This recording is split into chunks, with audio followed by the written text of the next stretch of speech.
पुरुषोत्तमम्। वंदे पुरुषोत्तमम्। आज हम परम पूज्यपाद श्री श्री आचार्य देव के 336वां सत्संग ऋतिक सम्मेलन में दिए गए आशीर्वचन के कियदंश पाठ करेंगे।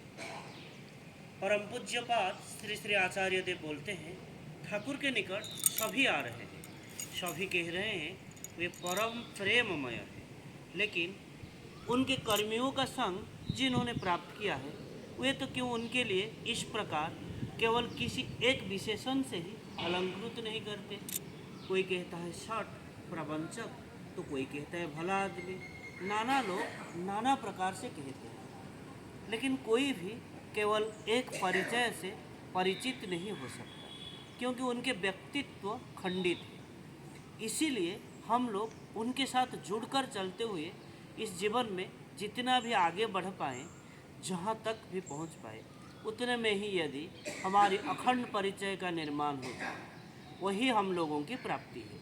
उसी थोड़े से को लेकर ही हम लोगों का यह जीवन बीता। लेकिन एक बात मन प्राण से विश्वास करेंगे, हम में से कोई भी अपनी इच्छा से उनके निकट नहीं आया है। उन्होंने हम लोगों को चुना है, इसीलिए हम लोग यहाँ आए हैं। अतः जब हम लोग उनके चुने हुए हैं, तब हम लोगों का वो दायित्व हम लोग निभाएंगे ही। सभी अच्छे रहे और अपने परिवार को, विशेषतः संतानों को अच्छी तरह रखें।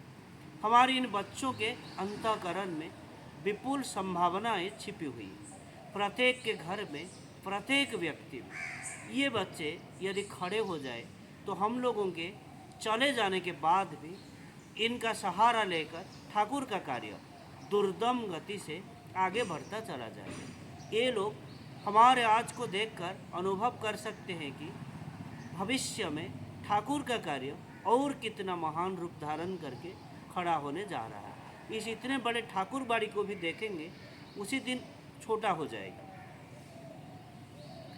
परम पूज्य पद श्री आचार्य देव के और एक घटना पाठ कर रहा हूँ।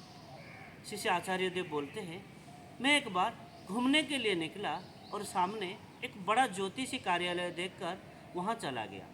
ज्योतिषी से कहा, मेरा हाथ देखिए। उन्होंने हाथ देखते ही कहा, आपके तो शनि की दशा चल रही है। फिर मैंने कहा, वो क्या होता है? मेरा तो सबसे अच्छा समय चल रहा है। कुछ देर तक इसी प्रकार बातचीत चलती रही। वे जितने प्रकार की विपत्तियाँ की बातें कहते, मैं उन सब को नकार देता और अंत में वे निराश होकर कहने लगे, मैंने आपके जैसे व्यक्ति को फिर कभी नहीं देखा। मैंने कहा, देखेंगे भी नहीं, क्योंकि किंग कुर्वन्ति ग्रहा सर्व जस्य केंद्र बृहस्पति, अर्थात जिसके केंद्र में बृहस्पति हो, उसके लिए सारे ग्रह क्या कर सकते। गुरु यदि केंद्र में हो तो फिर उसे कुछ नहीं कर सकते। मैं राहु, शनि, केतु, अश्लेषा, मघा इन सबको कंधे पर उठाकर बाहर निकाल चुका हूँ अपने जीवन से। जो होना है वो देखा जाएगा। मुझे कोई धागा नहीं चाहिए, छाता नहीं चाहिए, केवल यह एक हाथ घड़ी पहनता हूँ, क्योंकि श्री बड़दा ने बहुत बार कहते कहते मुझे घड़ी पहनने की आदत डाल दी थी, इसीलिए। लेकिन यह भी मुझे कोई बंधन नहीं देती। एक अनिष्ट होने पर कोई भी बंधन उसे कहीं भी रोक नहीं सकता। अंतिम क्षण तक युद्ध करने की शक्ति मन में रहती है। तो आज के लिए इतना ही। वंदे पुरुषोत्तमम्। वंदे पुरुषोत्तमम्। जय।